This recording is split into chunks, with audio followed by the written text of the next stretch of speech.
তথ্য পেলাম লিটন এবং সান্ত্বনা কি কার ছেলে, এখন কেমন ছেলে আপনি একটু বলেন তো। ভাই আমাদের সিলেটের একটা পেজ আছে লন্ডন থেকেই আমাদের একজন প্রিয় বোন সবসময় ভিডিও আপলোড দেন এবং ক্রিকেট এবং বাংলাদেশের কিছু বিষয় নিয়ে উনি কথা বলেন।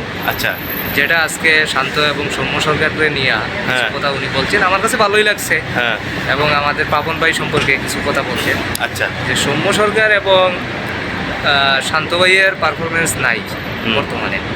এই পারফরমেন্স নাই সাথে তো লিটনও আছে। হ্যাঁ, এদের যে পারফরমেন্স নাই তারপরেও এদের বারবার খেলার মধ্যে নিয়ে রাখা হয়, টিমে দেওয়া হয়, আবার এই যে বর্তমানে আমাদের যে খেলাগুলো চলতেছে এই খেলাগুলোর মধ্যেও রাখতেছে।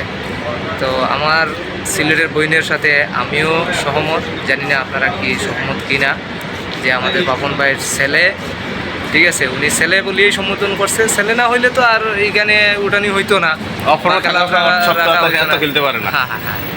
তো এই বিষয়গুলা আমরা সহমত কিনা এটাও দর্শকদের আপনারা কমেন্টে জানান আসলে যেটা বলছে উনি শান্ত, লিটন, সৌম্য সরকার নাকি পাপন দার ছেলে, এখন সেটা আপনারা কমেন্টে জানান আসলে বাস্তবতা কতটুকু। ঠিক আছে। ওকে।